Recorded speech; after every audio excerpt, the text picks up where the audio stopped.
Thank you very much, especially for to CRC Asia for this opportunity to share the experience of the Civil Society Coalition on the Convention on the Rights of the Child, or the CRC Coalition in the Philippines, in terms of incorporating gender and disability inclusion in child rights monitoring.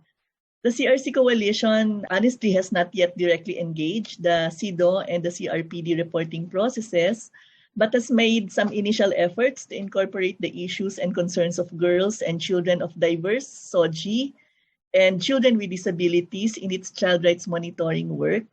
As background information, the CRC Coalition submitted its latest alternative report to the CRC and a midterm report to the Universal Periodic Review last year. And the most recent CRC concluding observations on the Philippines CRC implementation was issued by the committee more than 10 years ago in 2009. So we have been referring to that document, which is a little bit, well, it's outdated because many things have happened over the past decade. Okay, so first, just to introduce the CRC Coalition, it is a network of child-focused international and local NGOs in the Philippines. It was founded in 1993 and currently has 24 member organizations. Its mandate is to prepare and submit alternative reports on the implementation of the CRC and to engage other international child rights and human rights monitoring mechanisms with focus on children's rights. It has been submitting periodic reports to the UN Committee since 1993, following the Philippines ratification of the UN CRC in 1990. The CRC Coalition engages not only the CRC reporting process, but also the Universal Periodic Review process, the UPR being a human rights performance peer review process among member states in the UN Human Rights Council. This slide just shows the mechanisms that the CRC Coalition has established to facilitate its child rights monitoring work. So you can see that there are geographic clusters that help the coalition gather data and engage children and CSOs from different parts of the country. There are also thematic clusters over to the far right side of the slide. These correspond to the general outline of the CRC alternative reporting template.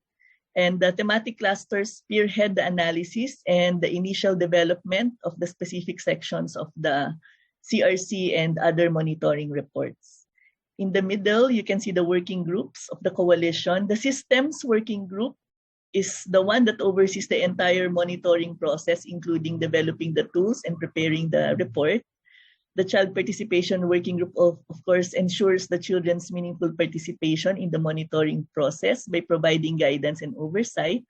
And lastly, the Advocacy Working Group, which plans and implements activities to follow up on the coalition's recommendations, as well as the recommendations coming from the UN monitoring bodies. Through its engagement in the UPR process as well as in the ASEAN, because the CRC Coalition for a time was also very active in the region in the ASEAN advocacy, the CRC Coalition was able to establish connections with feminist organizations, which led to its engagement in the civil society monitoring of the Beijing Declaration and Platform for Action, or BPFA. I am not sure if any one of you organizations here have experience in engaging this platform.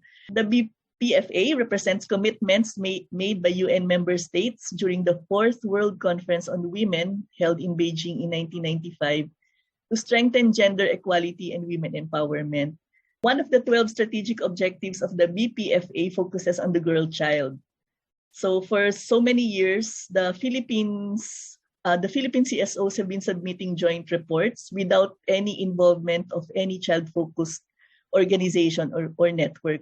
But this time in 2015, the coalition was able to engage the feminist organizations on a joint CSO report, and the coalition was tasked to lead the drafting of the girl-child section.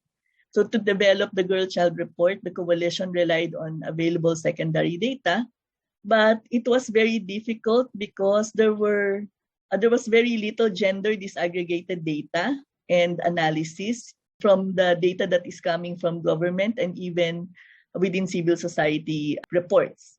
The coalition was nevertheless able to highlight gender-based issues such as early pregnancy, child marriage, female genital mutilation, and sexual violence. The BPFA engagement has been an opportunity also for the coalition not only to build capacity on providing a gender lens in its analysis of child rights issues, but also to collaborate more closely with women's rights organizations. In integrating sexual orientation, gender identity and expression, and social characteristics, or SOGIESC, the entry point was again the Universal Periodic Review process in 2015. The coalition collaborated with the ASEAN SOGIE Caucus to co-design and jointly conduct a children's consultation on issues faced by LGBTQIA+ children. To help prepare the coalition for the consultation, the ASEAN SOGIE Caucus facilitated a learning session on SOGIE with coalition members. And then the data from the results of the consultation were also shared between these two organizations as inputs to their respective UPR reports. The two organizations submitted their own separate reports to the UPR. The two organizations also conducted joint lobbying with the diplomatic community in Geneva for support for their recommendations. This was during the UPRP session in Geneva. Given the dearth of data on the situation of LGBTQIA+ children during the pandemic, the coalition decided to generate evidence by embarking on its own research. So this is just recent. It conducted an online survey with self-identified LGBTQIA+ children. The findings were shared in a roundtable discussion with CSOs working on gender and SOGIESC rights to strengthen the analysis from a SOGIESC lens. In both instances, in the children's consultation as well as in the research, the coalition faced the challenge of engaging LGBTQIA+ children specifically because children have not self-identified, and there is also the potential risk of compelling children to come out, especially to their parents, in instances where parental consent is required for the activity. Thus, for the children's consultation specifically, the invitation was for children in general, while the research was not able to specifically ask children about their gender. Of course, this has implications on the analysis of the results, that it cannot be further disaggregated according to the gender identity of the children who participated. But on a positive note, these efforts enabled the coalition to make the issues of children of diverse SOGIE more visible in its CRC and UPR reports. At the same time, it provided a venue for interaction with CSOs who are focused on SOGIE and the LGBTQIA+ community. To include the issues and perspectives of children with disabilities, and I'm happy to note that we have some representatives from the disability sector in this webinar. Initially, the coalition merely gathered secondary data on the situation of children with disabilities from NGOs and persons with disabilities organizations. But as persons with disabilities sector reminds us time and again, nothing about us without us, and the coalition recognizes the importance of directly consulting and engaging children with disabilities to ensure that their voices are heard in the CRC reporting process. But of course, the coalition itself still does not have adequate capacity to facilitate processes directly with children with disabilities. So in 2015, it partnered with NGOs working with children with disabilities in conducting an FGD, specifically with children with disabilities, in relation to government's budgeting process. The results of the FGD were submitted to a global report as input to the drafting of the CRC General Comment Number 9 on public budgeting for the realization of children's rights. In the coalition submission, the views of the children with disabilities were presented as a separate section from those gathered from the other children in general. So this really highlighted and amplified the unique views and concerns that were raised by the children with disabilities who participated. So how does the coalition follow up on the CRC concluding observations and the UPR recommendations? So first, it identifies the concluding observations and other UN recommendations related to its current priority advocacy issues. And then it incorporates this in its key messages for its advocacy and campaign materials. Some members incorporate a session on the concluding observations in its capacity building activities with its members, with partner CSOs, as well as with government bodies at national and local levels. The coalition also developed a child-friendly version of the CRC concluding observation. So you can see the example here in the photo on the upper right-hand corner of the slide. This was a child-friendly version that was produced by the coalition. This was shared with children through members and partners. And the coalition also used this as a tool during the consultations that it conducted with children and CSOs in preparation for the CRC alternative report that they submitted last year. The coalition is also in the process of developing a system to track the recommendations, but this is still a work in progress. It also cites relevant recommendations in its public statements and advocacy materials, so it really refers to specific recommendations that has been issued. It also includes these recommendations in separate and joint statements, and it also participated in activities in support of advocacy issues related to children with disabilities, SOGI, as well as girls. So particularly in the development of the Department of Education SOGI strategy, the passage of a law banning child marriage, the anti-statutory rape bill, and the inclusive education bill. So finally, it also implemented projects that will not only generate evidence for its child rights monitoring work, but also will contribute to addressing recommendations raised in the concluding observations.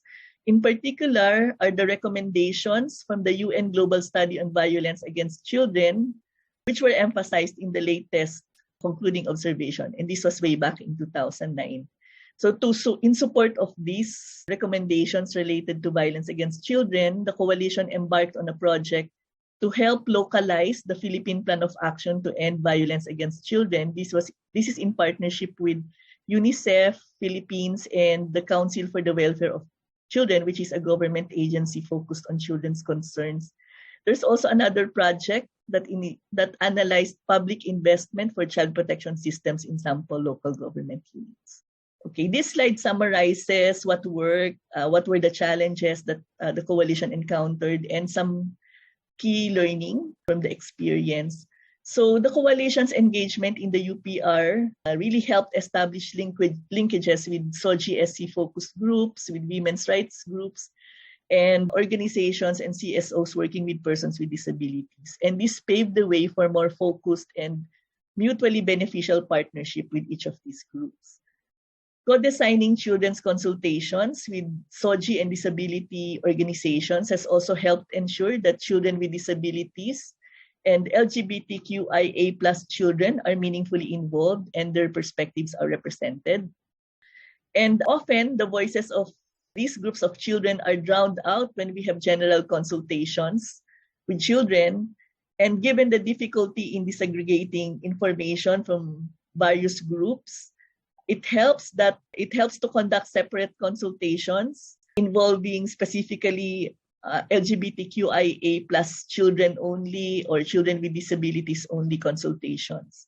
So we've observed that this can sometimes work better. And then finally, there's a need to generate our own evidence through research and to address the existing data gaps when it comes to marginalized children.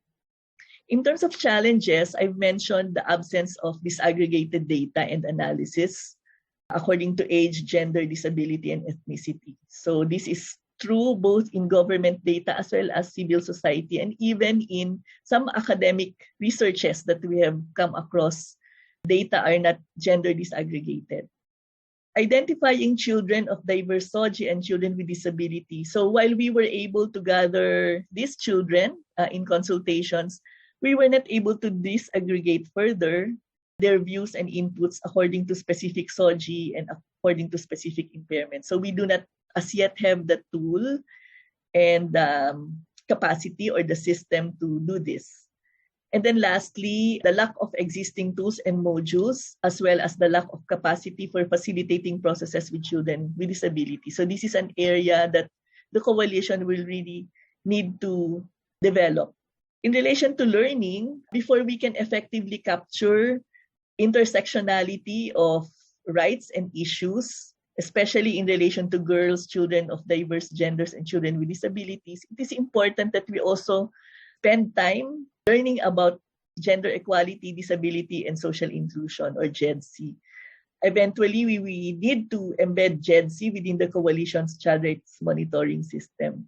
There are some coalition members actually who have some expertise in one or most of these elements, but the coalition has not yet tapped and maximized this expertise to inform its child rights monitoring work. Emphasizing the importance of expanding collaboration beyond child-focused networks and more with women, SOGIESC and disability groups, and with girls, LGBTQIA+ children, and children with disabilities themselves. So examples of how we can work with these networks and even with the children, this may include co-developing monitoring tools, modules, co-designing and co-facilitating consultations for child rights monitoring and advocacy, doing joint researches and advocacy activities, as well as sharing data. As the coalition has not engaged the CRPD and the CEDAW reporting process, the coalition may not be able to submit reports to these mechanisms at this time, but as an initial step, it can gather data and consult concerned children and submit inputs to the CRPD and CEDAW alternative reports that are being prepared by women's rights groups and the CRPD coalition. So there needs to be a deliberate engagement with these networks involved in these other reporting mechanisms. We cannot also use our generic tools for gathering and analyzing data for the purpose of magnifying GEDSI in a report. So we need to adapt the appropriate tools to strengthen GEDSI in our child rights monitoring reports and submissions. It is also important to conduct separate focused consultations, as I've mentioned earlier, to bring out the unique experience and perspectives of children of diverse genders, girls, and children with disabilities. So for example, having an all-girls consultation, something that is already being done elsewhere, can really amplify girls' voices and bring out the unique issues and the different impacts affecting children, girl children. That ends my presentation. Thank you very much for this opportunity to share the work of CRC Coalition. Thank you.